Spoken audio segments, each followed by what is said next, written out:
السلام علیکم دوستو، آج میں آپ کو اس ولاگ میں بتاؤں گا یہ اتنا بڑا ہیلی کاپٹر کہاں سے آ گیا۔ 12 ربیع الاول کا دن تھا تو میں نے اپنی صبح صبح تیاری شروع کر دی اور بیٹوں سے پوچھا، میں نے کہا سناؤ بیٹو آپ نے تیاری کی ہے؟ تو بیٹے کہتے ہیں ہاں ابو جی ہم نے بھی تیاری کی ہے لیکن ہمیں اپنا چشمہ نہیں مل رہا، ہمیں اپنا چشمہ دو۔ تو میں نے کہا ٹھیک ہے یہ الماری کے اوپر پڑا ہے میں آپ کو اٹھا کے دیتا ہوں۔ تو بڑے بیٹے کو بھی میں نے اٹھا کے دیا اور چھوٹے بیٹے کو بھی اٹھا کے دیا، تو پھر میں اپنے چشمہ ڈھونڈنے کے لیے الماری میں دیکھنے لگا۔ تو لاسٹ میں مجھے وہ چشمہ نظر آیا جو ٹوٹا ہوا تھا۔ تو آپ کو بتاتا چلوں یہ وہی چشمہ ہے جو عبداللہ بھائی ویڈیو کے فقیر والے رول میں پہنتے ہیں۔ تو پھر میں نے اپنا تیسرے نمبر والا چشمہ اٹھا لیا۔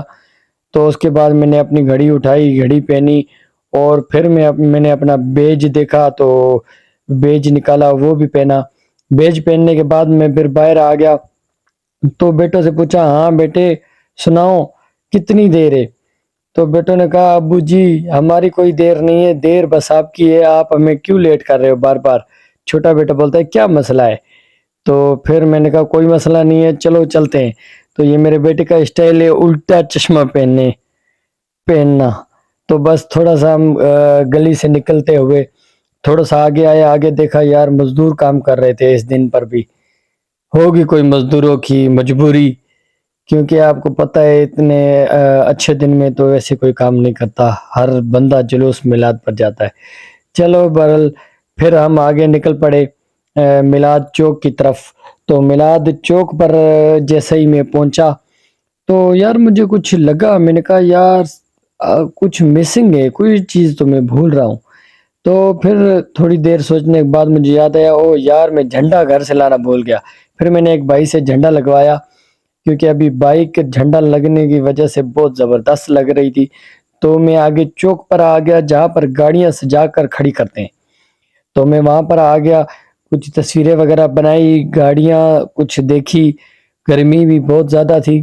کچھ ہی دیر گزری پھر انٹر ہوئی ہیلی کاپٹر کی، واہ یار کیا ہیلی کاپٹر تھا، زبردست، بنانے والے نے کمال کر دیا ہے۔ اور آپ کو بتاتا چلوں جب یہ مطلب اس نے انٹری کی نا تو اس کے اندر جو جس نے بنایا ہے وہ بھائی بھی چاچو بھی اس کے اوپر بیٹھے ہوئے تھے اور اس کے دو چھوٹے بیٹے بھی اس کے ساتھ بیٹھے ہوئے تھے۔ بہرحال بڑی محنت کی ہے۔ میں نے ان سے پوچھا کتنے دن لگے، انہوں نے بتایا کہ تقریباً 8-10 دن سے میں اس پر محنت کر رہا ہوں۔ بڑی بات ہے یار، اس چاچو کو سلام ہے۔ تو میں نے ان سے پوچھا، میں نے کہا یہ چاچو کہاں ہیں؟ تو انہوں نے بتایا کہ وہ اوپر اسٹیج پر گئے ہوئے ہیں۔ تو میں نے کہا چلو کوئی بات نہیں، جب وہ نیچے آئے مجھے بتانا۔ تو یقین مانو دوستو ادھر ادھر کی گاڑیاں دیکھ کر بہت ہی مزہ آ رہا تھا۔ تو پھر میں اس کی ویڈیو بنانا شروع کر دیا اور گرمی بھی بہت زیادہ تھی۔ تو کچھ ہی دیر کے بعد وہ چاچو جی نیچے آ چکے تھے، تو میں نے بھی ان سے ملا اور ان کی محنت کے لیے انہیں سلام کیا۔ میں نے کہا واہ چاچو آپ نے بہت اچھی محنت کی ہے۔ تو ان کا نام تھا فقیر عظیم چھجن، مطلب ان کی بہت ہی زبردست محنت تھی۔ تو چلو آؤ دوستو میں آپ کو گاڑیاں دکھاتا ہوں۔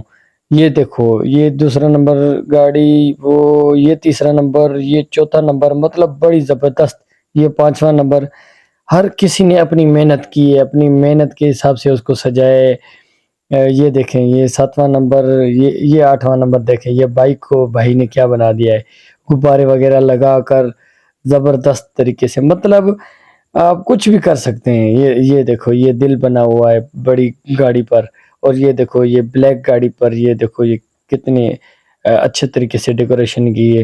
اور اس میران والے بھائی کو دیکھو، ہیلی کاپٹر والے بھائی کو۔ پھر کچھ ہی دیر کے بعد ہم جلوس پر نکل پڑے، روانہ ہو چکا تھا جلوس، رش بہت تھا، اس کی وجہ سے میں نے بائک کو سائڈ پر کھڑا کر دیا اور بیٹوں کو 2 منٹ کہا یہیں پر رکو۔ تو یہ آپ کو سلام کرنا شروع کر دیا ان دونوں نے۔ تو ان کے پیچھے 4G بھی بیٹھا ہوا ہے، تو رش زیادہ ہونے کی وجہ سے ہم تھوڑی دیر یہاں پر رک گئے۔ تو جیسے ہی تھوڑی سی رش کم ہوئی پھر ہم نے چلنا سٹارٹ کر دیا۔ اور دوستو رش کی وجہ سے نا میں ویڈیو کٹ کٹ کر کے بنا رہا ہوں تاکہ آپ بور بھی نہ ہو اور آپ کو سمجھ بھی آ جائے۔ تو آگے کافی سارے دوست جو ہے نا بائک کی ویلنگ اٹھاتے ہیں، جس کی وجہ سے کافی نقصان ہوتے ہیں۔ تو اس وجہ سے ایسے جلوس میں بائک کی ویلنگ نہ اٹھایا کریں۔ کچھ آگے سفر کیا، اس کے بعد ہم نے دیکھا ایک جگہ پر بہت ہی رش تھی اور وہاں پر چاول ہی چاول تھے، بریانی بٹ رہی تھی۔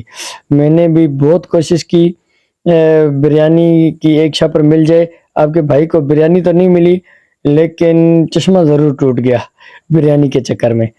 چلو کوئی نہیں، چشمہ پھر نیو لے لیں گے۔ اور تو بیٹوں نے مجھے کہا ابو جی ہمیں ابھی نیند آ رہی ہے، چلو گھر واپس چلتے ہیں۔ تو پھر ہم نے واپسی کا سفر شروع کر دیا۔ تو ہم کافی تھک بھی چکے تھے، تو واپسی آ رہے تھے تو ہمیں رستے میں ایک اور حضرات ملے جنہوں نے ہاتھ میں لکڑی اٹھائی ہوئی تھی۔ پہلے تو مجھے سمجھ نہیں آئی، بعد میں پتہ چلا کہ انہوں نے ریس کی تار کو پکڑا ہوا ہے لکڑی باندھ کر۔ واہ یار، ہم پاکستانی بھی نا بڑے ہی جگاڑی ہیں۔